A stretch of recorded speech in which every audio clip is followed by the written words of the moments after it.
Capítulo 8 sobre o livre comércio e a imigração restrita. 1. Alega-se com frequência que o livre comércio está associado à imigração livre, assim como se argumenta que o protecionismo está relacionado com a imigração restrita. Ou seja, a alegação que se faz é que, embora não seja possível que se combine o protecionismo com a imigração livre, ou o livre comércio com a imigração restrita, essas posições são intelectualmente inconsistentes e, portanto, erradas. Assim, na medida em que as pessoas procuram evitar erros, tais posições deveriam ser a exceção e não a regra. Os fatos, na medida em que eles se relacionam com o problema, parecem ser coerentes com essa afirmação. Por exemplo, como foi indicado pelas mais recentes primárias presidenciais republicanas, a maior parte dos defensores do livre comércio são defensores de políticas de imigração relativamente livres e não discriminatórias, ao passo que a maioria dos protecionistas são defensores de políticas de imigração altamente restritivas e seletivas. Não obstante as aparências em contrário, argumentarei aqui que essa tese, bem como a sua alegação implícita, encontra-se fundamentalmente errada. Em especial, demonstrarei que o livre comércio e a imigração restrita são apenas perfeitamente coerentes entre si, mas também são até mesmo políticas que mutuamente se reforçam. Ou seja, não são os defensores do livre comércio e da imigração restrita que estão errados, mas sim os defensores do livre comércio e da imigração livre, ao tirar a culpa intelectual do posicionamento em prol do livre comércio e da imigração restrita, colocando essa culpa no lugar a que ela realmente pertence. Espero promover uma mudança na opinião pública atual e facilitar importantes realinhamentos políticos. 2. Desde os dias de Ricardo, a posição em defesa do livre comércio tem se mostrado logicamente inatacável. Em prol da seriedade argumentativa, seria útil resumi-la brevemente. A sua reformulação será feita sob a forma de uma reductio ad absurdum da tese protecionista, tal como recentemente proposta por Patrick Buchanan. O principal argumento desenvolvido em favor do protecionismo é a proteção dos empregos domésticos. Como os produtores americanos que pagam os seus trabalhadores $10 por hora podem competir com os produtores mexicanos que pagam os seus trabalhadores $1 ou até menos do que isso por hora. Eles simplesmente não podem, e os empregos americanos serão perdidos a menos que tarifas estatais de importação sejam impostas para proteger os salários americanos da concorrência mexicana. O livre comércio só é possível entre países que possuam o mesmo nível salarial e que, assim, compitam em condições iguais, no mesmo nível, na medida em que este não é o caso no tocante à relação entre os Estados Unidos e o México. Essas condições devem ser niveladas através de impostos, tarifas de importação. Em relação às consequências de tal política de proteção dos empregos domésticos, Buchanan e os seus colegas protecionistas alegam que ela conduzirá ao fortalecimento e à prosperidade domésticos. E, para sustentar essa alegação, são citados exemplos de países de livre comércio que perderam a sua proeminente posição econômica internacional, como a Inglaterra do século XIX, e de países protecionistas que obtiveram essa proeminência, como os Estados Unidos da América do século XIX. Esta, bem como qualquer outra suposta comprovação empírica da tese protecionista, deve ser rejeitadas porque contém a falácia post hoc, ergo propter hoc. A inferência obtida de dados históricos não é mais convincente do que a conclusão de que, a partir da constatação de que os ricos consomem mais do que os pobres, o consumo deve então ser a causa que torna uma pessoa rica. Na verdade, os protecionistas da estirpe de Buchanan caracteristicamente fracassam em compreender o que está realmente envolvido na defesa da sua tese. Qualquer argumento em favor do protecionismo internacional, ao invés de um favor do livre comércio, é, simultaneamente, um argumento em prol dos protecionismos interregional e interlocal. Assim como existem diferentes taxas salariais entre, por exemplo, os Estados Unidos e o México, o Haiti ou a China, também existem diferenças salariais entre Nova York e o Alabama, ou entre Manhattan, o Bronx e o Harlem. Portanto, se fosse verdadeira a ideia de que o protecionismo internacional pudesse tornar uma nação inteira mais próspera e mais forte, então também deveria ser verdadeira a concepção de que os protecionismos interregional e interlocal pudessem tornar mais prósperas e mais fortes as regiões e as localidades. Com efeito, pode-se até mesmo ir ainda mais longe. Se o argumento protecionista estivesse correto, isso equivaleria à crítica da totalidade das trocas comerciais e à defesa da tese de que todos seriam mais prósperos e mais fortes caso nunca comercializassem com ninguém e se mantivessem em isolamento autossuficiente. É certo que, nesse caso, ninguém jamais perderia o seu emprego, e o desemprego decorrente da concorrência desleal desapareceria, sendo reduzido a zero.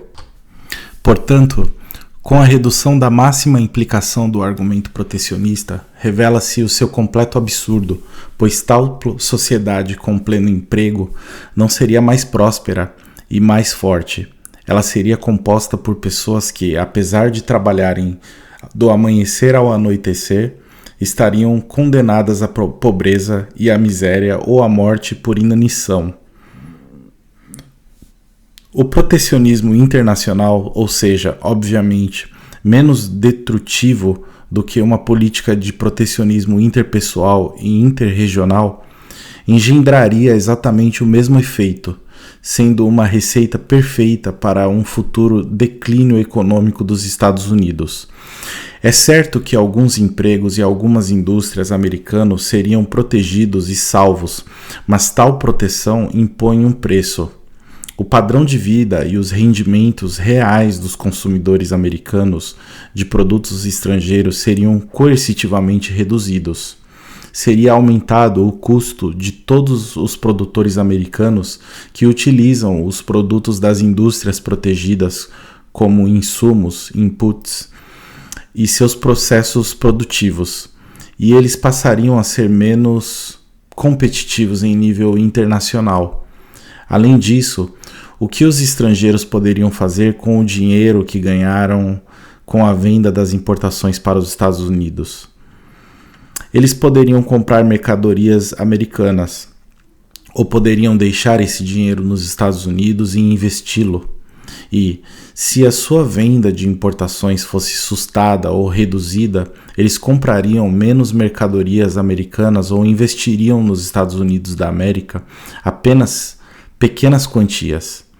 Assim, como resultado da proteção de alguns poucos empregos americanos ineficientes, um número muito maior de empregos americanos eficientes seria destruído ou jamais floresceria. Portanto, trata-se de um disparate afirmar que a Inglaterra perdeu a sua antiga proeminência econômica em consequência das suas políticas de livre comércio.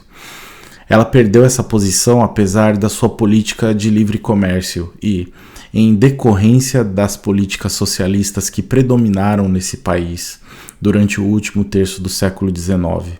Da mesma forma, é um absurdo alegar que a ascensão dos Estados Unidos, a proeminência econômica no decorrer do século XIX, deveu-se às suas políticas protecionistas. Os Estados Unidos da América atingiram essa posição apesar do seu protecionismo e em decorrência das suas incomparáveis políticas domésticas de laissez-faire.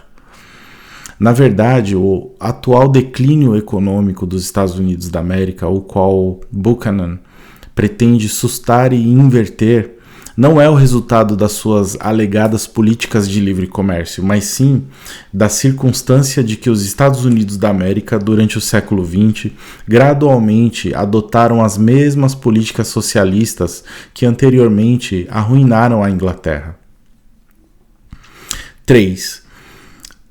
Tendo em conta a defesa do livre comércio, vamos agora desenvolver a defesa da ideia de que restrições imigratórias sejam combinadas com políticas de livre comércio.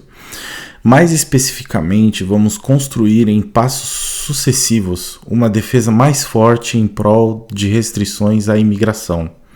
Partiremos da fraca alegação inicial de que o livre comércio e as restrições imigratórias podem ser combinados e de que não se excluem mutuamente e, por fim, chegaremos à forte alegação final de que o princípio subjacente ao livre comércio efetivamente exige tais restrições.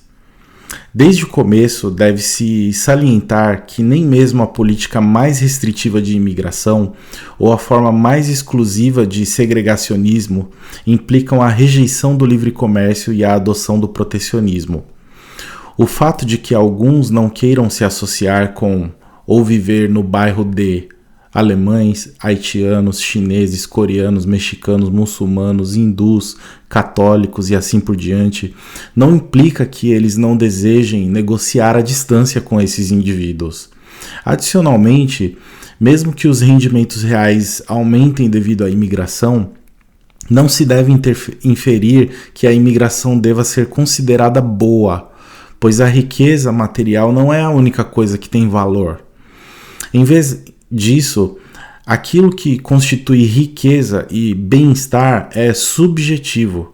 Portanto, é possível preferir padrões de vida mais baixos e uma distância maior de outras pessoas e padrões de vida mais elevados e uma distância menor de outros indivíduos.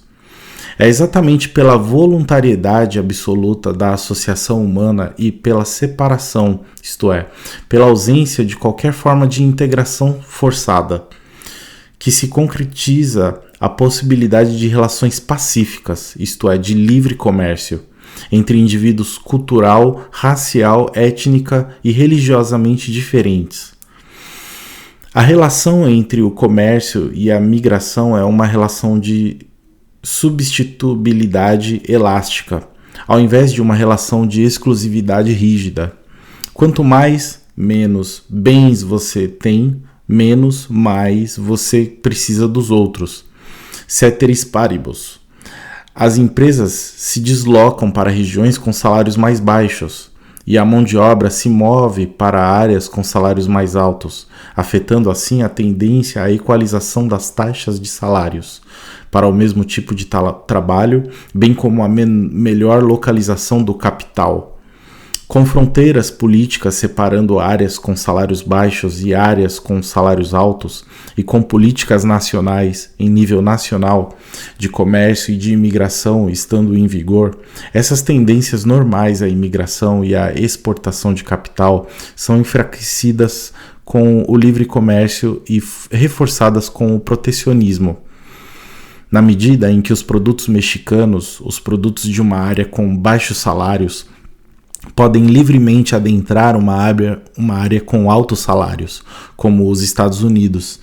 É reduzido o incentivo para o povo mexicano migrar em direção aos Estados Unidos da América.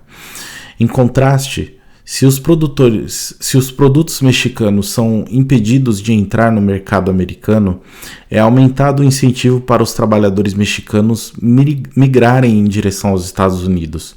Da mesma forma, quando os produtores dos Estados Unidos são livres para efetuar negócios, compra e venda entre os produtores e os consumidores mexicanos, serão reduzidas as exportações de capitais dos Estados Unidos para o México. No entanto, quando os produtores dos Estados Unidos são impedidos de fazê-lo, é aumentado o incentivo para eles transferirem a sua produção dos Estados Unidos para o México. Similarmente, assim como a política do comércio exterior dos Estados Unidos afeta a imigração, a sua política de comércio doméstico interno também a afeta.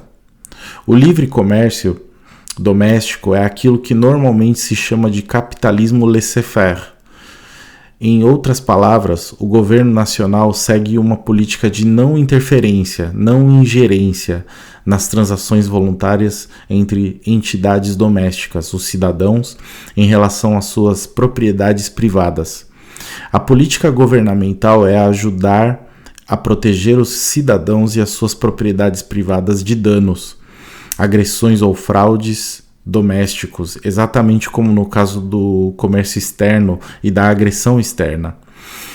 Se os Estados Unidos seguissem rigorosas políticas domésticas de livre comércio, seria reduzida a imigração de pessoas que vivem nas áreas com baixos salários, como o México. Ao passo que, enquanto os Estados Unidos continuarem implementando políticas assistencialistas de bem-estar social, torna-se mais atraente a imigração de indivíduos que vivem nas áreas com baixos salários. 4. Na medida em que uma área com altos salários, como os Estados Unidos, se engaja em um livre comércio sem restrições, tanto em nível internacional externo quanto em nível nacional interno doméstico, a pressão migratória dos países com baixos salários se manterá baixa ou se reduzirá. Portanto, menos urgente será a questão sobre o que fazer em relação à imigração. Por outro lado, na medida em que os Estados Unidos se engajam em políticas protecionistas contra os produtos das áreas com baixos salários e em políticas assistencialistas de bem-estar social no âmbito interno, doméstico, a pressão migratória se manterá elevada ou até mesmo aumentará. E a questão da imigração assumirá grande importância no debate público. Obviamente, as maiores regiões com altos salários do mundo, a América do Norte e a Europa Ocidental, encontram-se atualmente nessa última situação. A imigração tornou-se uma preocupação pública cada vez mais urgente, à luz da constante pressão imigratória cada vez maior das regiões com baixos salários. Têm sido propostas 3 estratégias gerais para lidar com a imigração. 1. A imigração livre e incondicional. 2. A imigração livre condicional. E 3. A imigração restritiva. Ao mesmo tempo em que a nossa principal preocupação será com as 2 últimas alternativas, são pertinentes algumas observações sobre a posição em prol da imigração livre e incondicional, a fim de apenas ilustrar a dimensão da sua falência intelectual e da sua irresponsabilidade. Segundo os defensores da imigração livre e incondicional, os Estados Unidos, com a área com altos salários, invariavelmente se beneficiaria da imigração livre.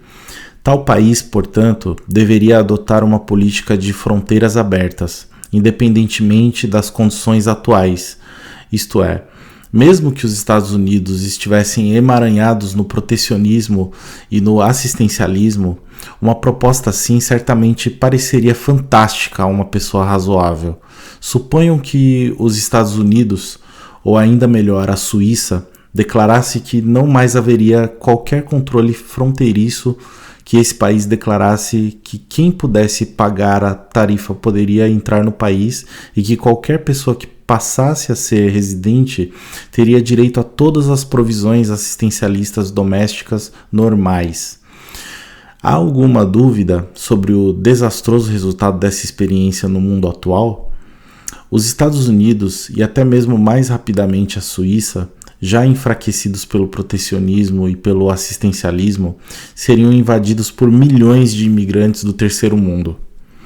Os custos do assistencialismo subiriam vertiginosamente com espantosa velocidade, e a economia estrangulada se desintegraria e desmoronaria, já que o fundo de reserva, o estoque de capital acumulado no passado e herdado dos antepassados, pais e avós, foi saqueado e exaurido. Assim como uma vez desapareceu da Grécia e de Roma, a civilização desapareceria dos Estados Unidos da América e da Suíça. Visto que a imigração livre e incondicional deve ser reconhecida como uma receita para o suicídio social. A típica posição normal entre os defensores do livre comércio é a alternativa da imigração livre condicional. Conforme esse ponto de vista, os Estados Unidos e a Suíça, em primeiro lugar, teriam de retornar a um irrestrito livre comércio e abolir todos os programas assistencialistas de bem-estar social, financiados por impostos. Só então eles poderiam abrir as suas fronteiras para todos aqueles indivíduos que desejassem imigrar. Provisoriamente, enquanto o Estado assistencialista ainda estivesse operante, a imigração seria permitida sob a condição de que os imigrantes fossem excluídos dos benefícios assistencialistas domésticos. Embora o erro envolvido nesse ponto de vista seja menos óbvio, e embora suas consequências sejam menos dramáticas do que aquelas associadas à posição em prol da imigração livre incondicional, tal visão, contudo, é equivocada e prejudicial. Com certeza, caso essa proposta fosse seguida, seria reduzida a pressão migratória sobre os Estados Unidos e a Suíça. Mas ela não desapareceria. Na verdade, com políticas externas e internas de livre comércio, as taxas de salários dentro dos Estados Unidos e da Suíça podem aumentar ainda mais em relação às taxas de salários de outros locais, os quais promovem políticas econômicas menos esclarecidas. Portanto, a atração de ambos os países pode até mesmo aumentar. Em todo caso, alguma pressão migratória permaneceria. Assim, alguma forma de política imigratória teria de existir, mas os princípios subjacentes ao livre comércio implicam que essa política imigratória deve ser uma de imigração livre condicional? Não. Não é isso que acontece. Não há nenhuma analogia entre o livre comércio e a imigração livre e entre o comércio restrito, protecionismo, e a imigração restrita. Os fenômenos do comércio e da imigração são diferentes em um aspecto fundamental, e o significado de livre e de restrito, em conjunto com ambos os termos, é categoricamente diferente.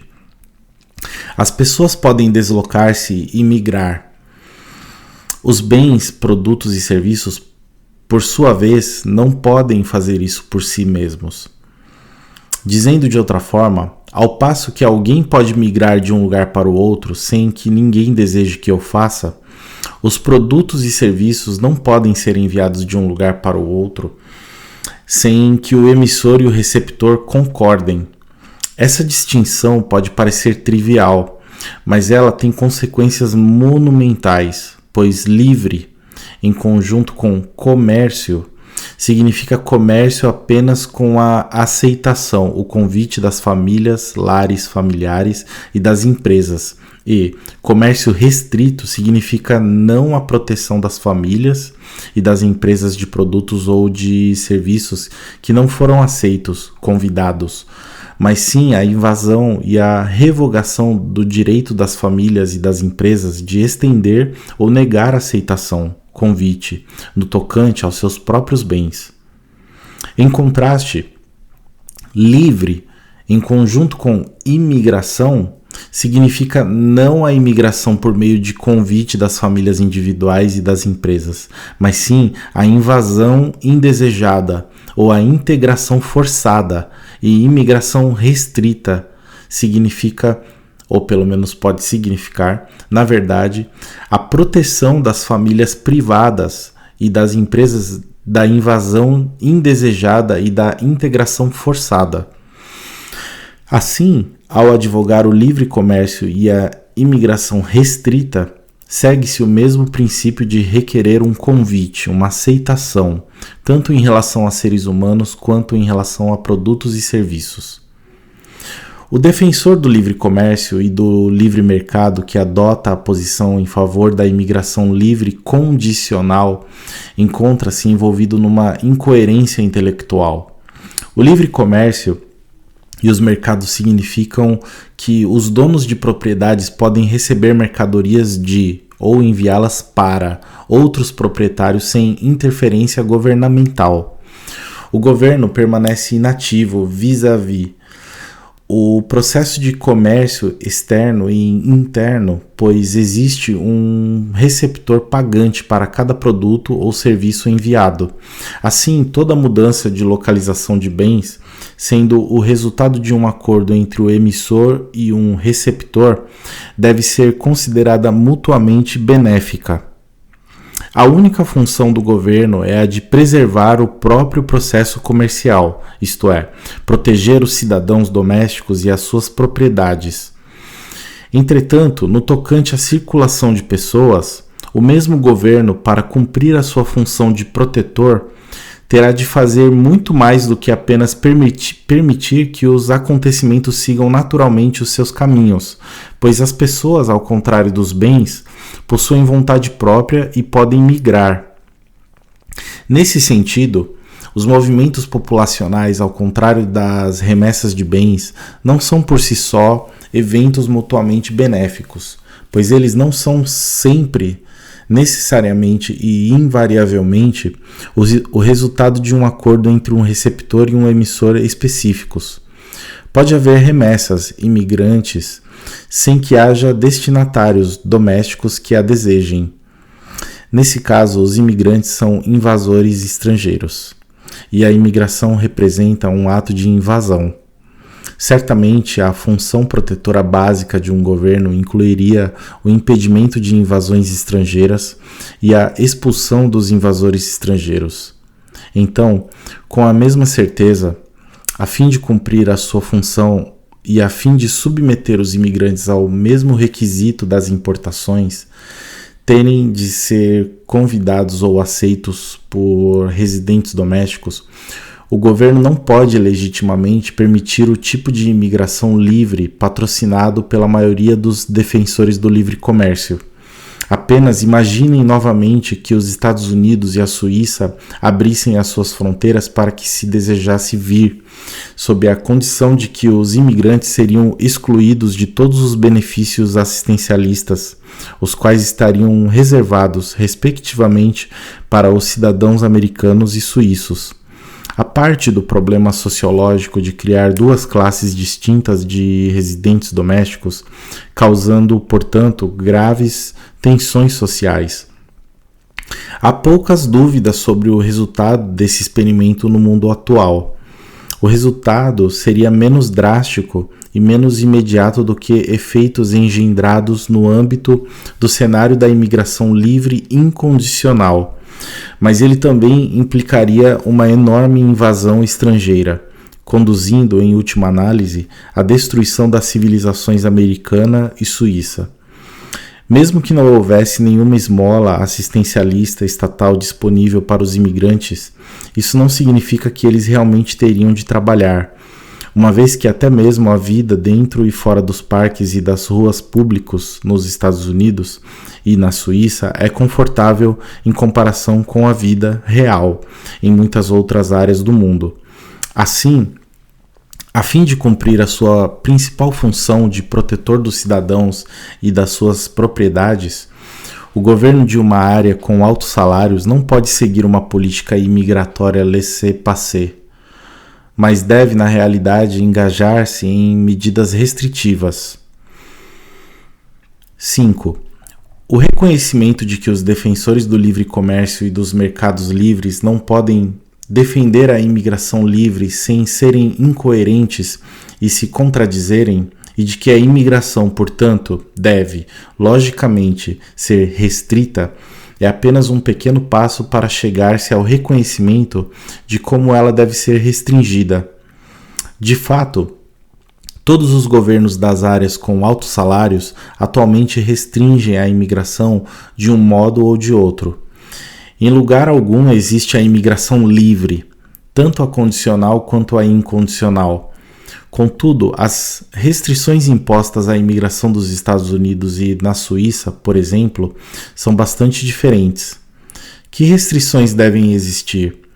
Mais precisamente, quais restrições imigratórias um ferrenho defensor do livre comércio e do livre mercado está logicamente obrigado a defender e a promover?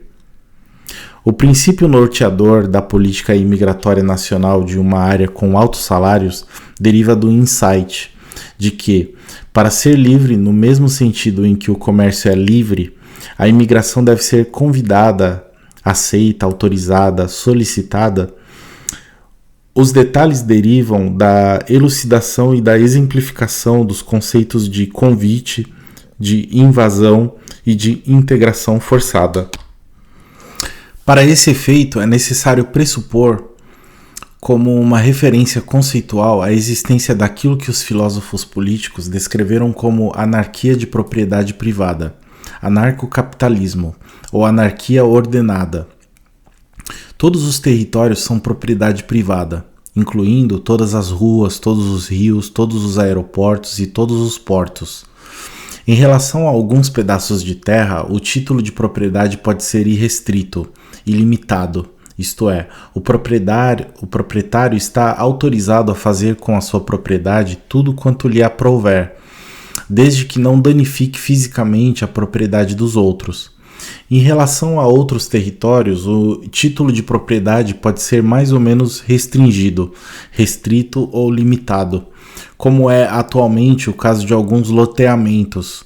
O proprietário pode estar vinculado a limitações contratuais sobre o que ele pode fazer com a sua propriedade, contratos restritivos, zoneamento voluntário, as quais podem incluir temas como uso residencial versus utilização comercial, proibição de edifícios com mais de 4 andares, proibição de venda ou de aluguel a alemães, a fumantes ou a casais que ainda não formalizaram o seu patrimônio. É claro que nesse tipo de sociedade não há liberdade de imigração ou direito de passagem para os imigrantes.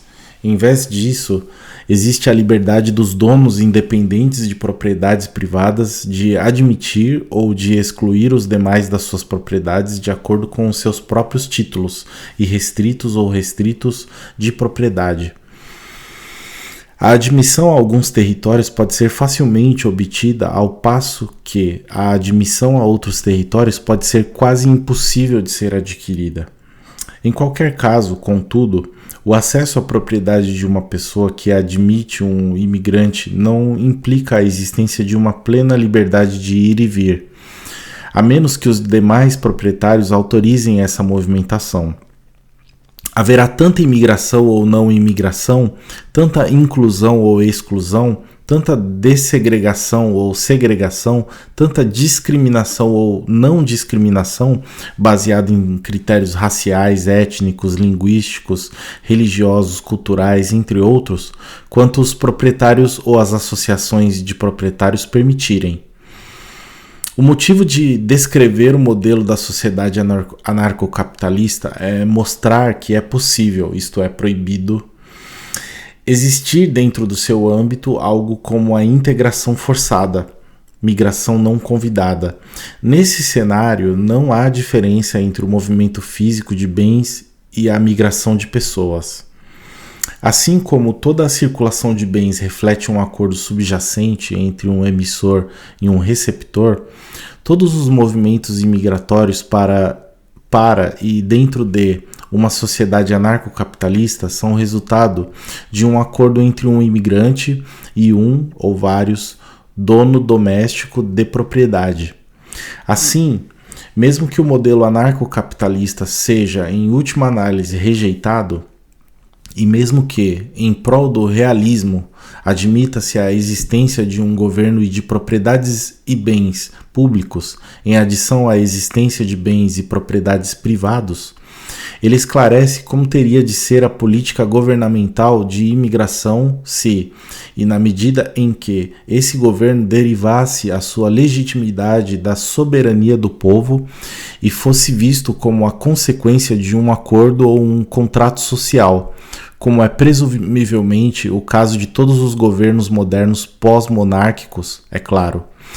Certamente, tal governo popular, tendo assumido como a sua principal tarefa a proteção dos cidadãos e das suas propriedades, isto é, a produção de segurança interna, desejaria preservar, em vez de abolir a integração voluntária, não forçada, apresentada pelo anarcocapitalismo.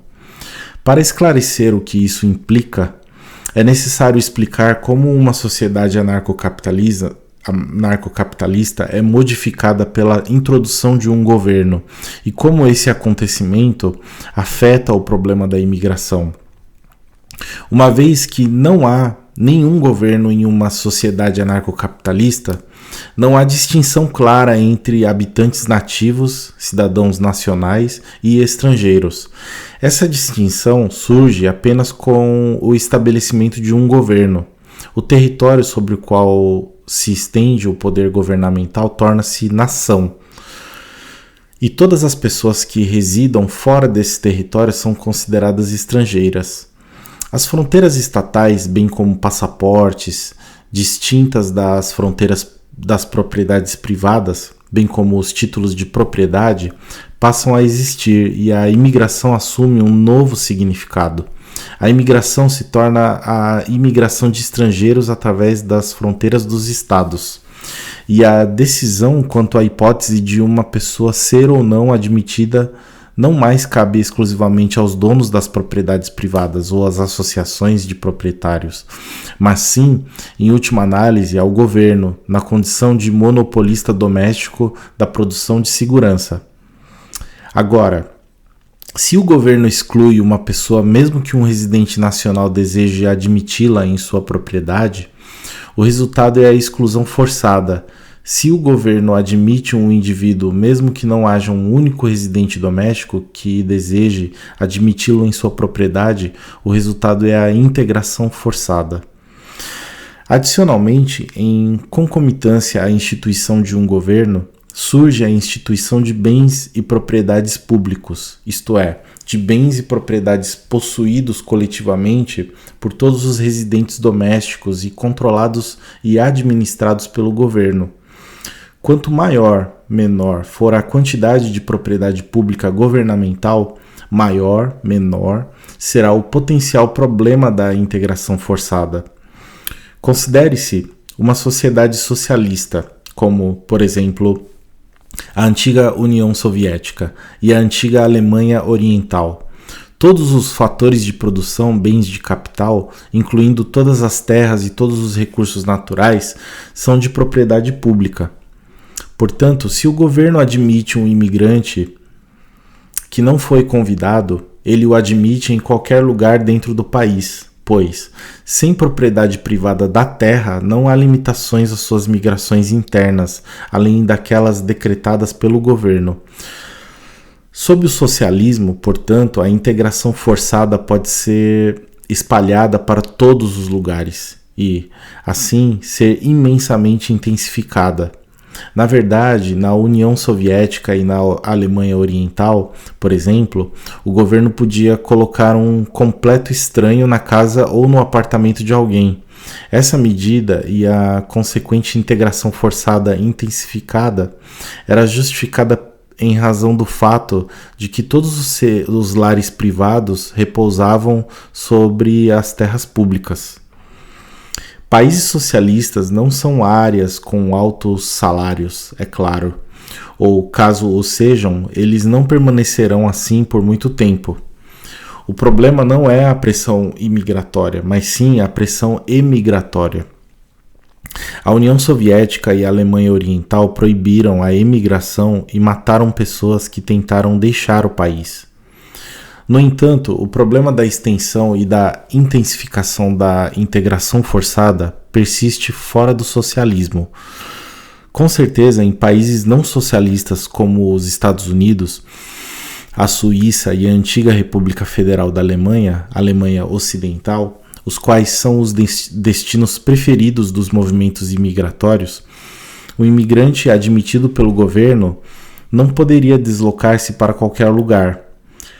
A sua liberdade de circulação seria severamente restringida pela extensão das propriedades privadas, em especial pela extensão das propriedades privadas de terra. Todavia, ao usar as ruas e estradas públicas ou os meios de transporte públicos e ao ficar em terras públicas, parques públicos e edifícios públicos, o imigrante pode atravessar o caminho de todos os residentes domésticos e mover-se para praticamente qualquer bairro.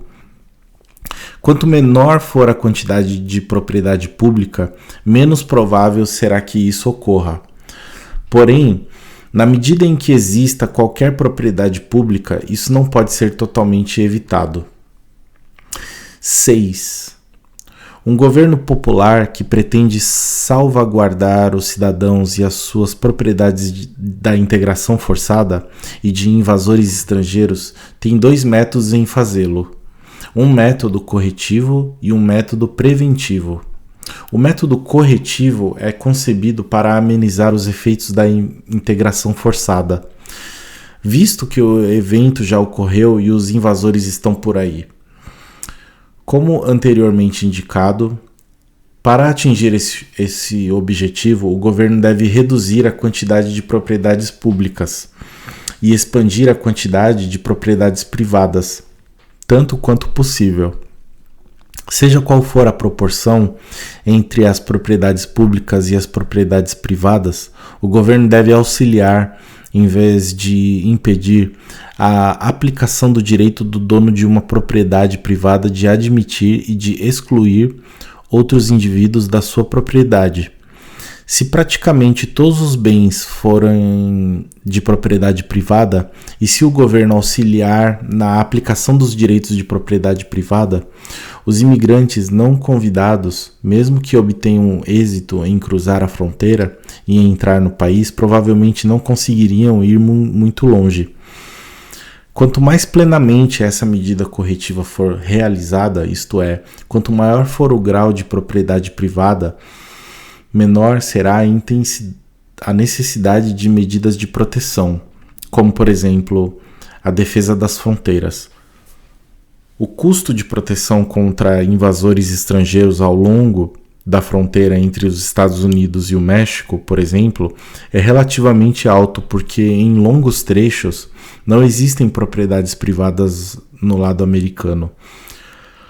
Porém, mesmo que o custo da proteção das fronteiras diminua graças ao processo de privatização, a invasão estrangeira não desaparecerá enquanto houver diferenças substanciais de renda entre territórios com altos salários e territórios com baixos salários. Assim, a fim de cumprir a sua função protetora básica, o governo de uma área com altos salários deve também engajar-se em ações de prevenção. Em todos os postos de entrada e ao longo das suas fronteiras, o governo, na condição de depositário dos seus cidadãos, deve verificar se todos os indivíduos recém-chegados possuem um bilhete de entrada, isto é, um convite feito por um dono doméstico de propriedade, e quem não estiver na posse de tal bilhete deverá ser expulso à sua própria custa. Os convites válidos são os contratos entre um ou mais anfitrião doméstico privado, residencial ou comercial e os indivíduos que chegam. Na condição de admissão contratual, a parte anfitriã convidadora só pode dispor da sua própria propriedade privada. Assim, semelhantemente ao cenário da imigração livre e condicional, a admissão implica que o imigrante será excluído de todos os benefícios assistencialistas de bem-estar social financiados com dinheiro público. Por outro lado, isso significa que a parte anfitriã deve assumir a responsabilidade jurídica pelas ações do seu convidado durante a sua estadia. O convidador é responsabilizado em toda a extensão de sua propriedade por quaisquer crimes que o seu convidado cometa contra a pessoa ou a propriedade de terceiros. Assim como os pais são responsabilizados por crimes cometidos pelos seus filhos enquanto estes fazem parte do lar familiar. Essa obrigação, a qual implica que os convidadores terão de contratar seguro, responsabilidade civil, no tocante a todos os seus convidados, termina assim que o convidado tenha deixado o país, ou assim que outro dono doméstico de propriedade tenha assumido a responsabilidade pela pessoa em questão, com a admissão desse indivíduo em sua propriedade. O convite pode ser privado, pessoal ou comercial, a título temporário ou permanente, dizendo respeito só a alojamento, hospedagem, residência ou a alojamento e emprego.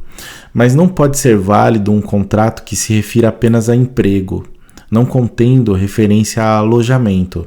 Em todo caso, contudo, como uma relação contratual, qualquer convite pode ser revogado ou encerrado pelo anfitrião, em caso de rescisão. O convidado, seja ele um turista, um empresário visitante ou um residente estrangeiro, será obrigado a sair do país, a menos que outro cidadão residente ou convide ou negocie um contrato com ele. O convidado, o qual o tempo todo encontra-se sob o risco potencial de expulsão imediata, pode perder o seu status jurídico como não residente ou como residente estrangeiro somente mediante a aquisição da cidadania.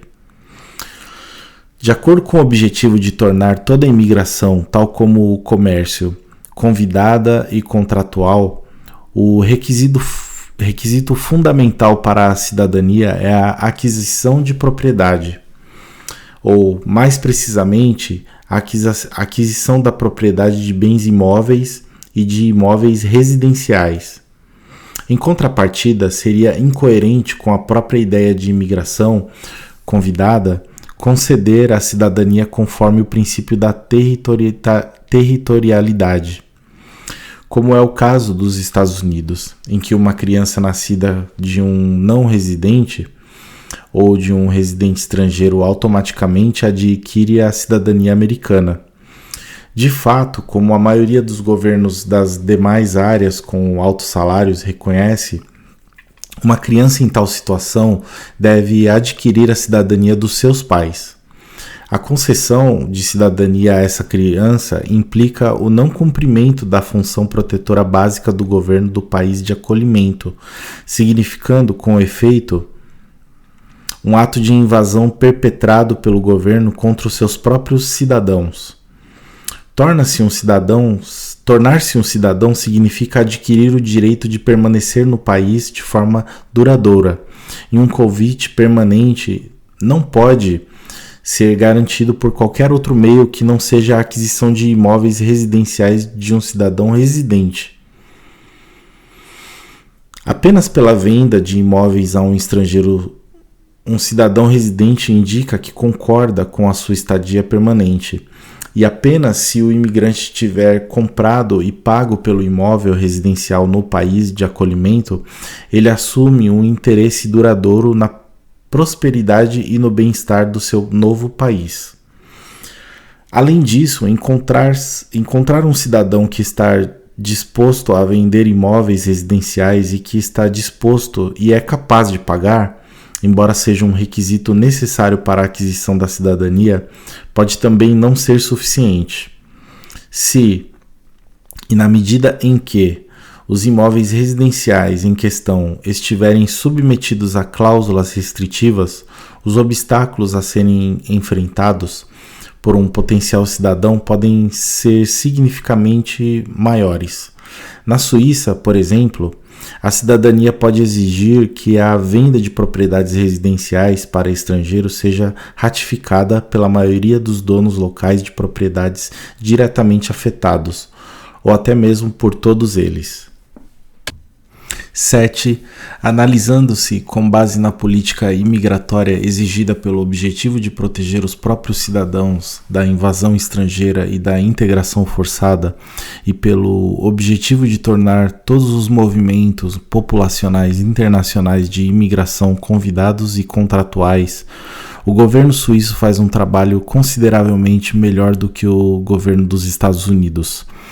É relativamente mais difícil entrar na Suíça na condição de pessoa não convidada e é mais difícil permanecer nesse país na condição de estrangeiro não convidado. Em especial, é muito mais difícil para um estrangeiro adquirir a cidadania. E a distinção jurídica entre os cidadãos residentes e os estrangeiros residentes é mais nitidamente preservada. Não obstante essas diferenças, tanto o governo da Suíça quanto o governo dos Estados Unidos estão implementando políticas de imigração que devem ser consideradas demasiado permissivas.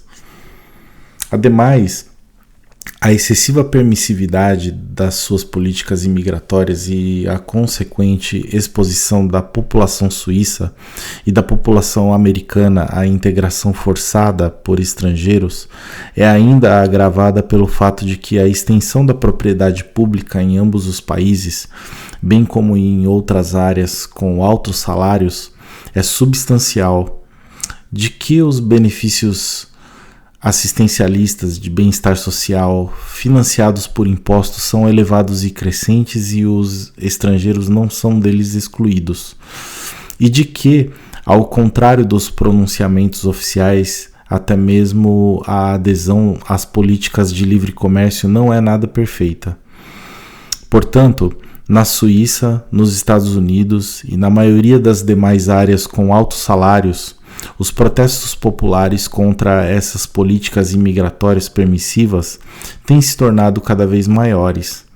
O propósito deste capítulo não foi apenas a defesa da privatização das propriedades públicas, do laissez-faire doméstico e do livre comércio internacional, mas também, em especial, a defesa da adoção de uma política imigratória restritiva, com a demonstração de que o livre comércio é incompatível com a imigração livre, tanto com a condicional quanto com a incondicional, e de que ele exige, pelo contrário, que a migração se submeta à condição de haver convite e de existir contrato.